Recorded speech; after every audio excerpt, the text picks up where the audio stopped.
Yes, I will yield. Senator Yields, you have the floor. I would ask the gentlelady, does her bill include part-time workers? In other words, people that don't work full-time? Senator's the floor. Mr. President, I would say to the gentleman from Fairfax City, my bill does not make a distinction between part-time or full-time. It merely states on line 65 through line 68 that if you work 30 hours, you earn 1 hour Further question, of paid sick time. Further question, Mr. President. Senator Yield.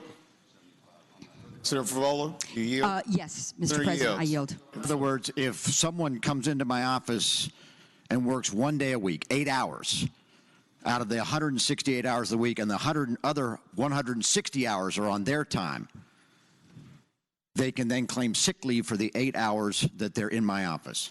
Senator's the floor.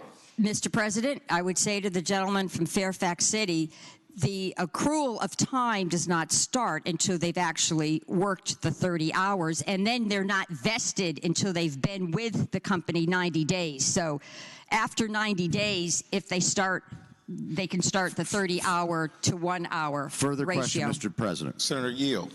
I yield, Mr. President. Senator Yield, you have the floor. So once they have vested and once they've accumulated the 30 hours and they work for me 8 hours a week and the other 160 hours are their free time and they need to take a child to the doctor's office or what have you, they can use the 8 hours they're working for me to run that errand as opposed to the 160 hours that they have of their own time and be paid for it.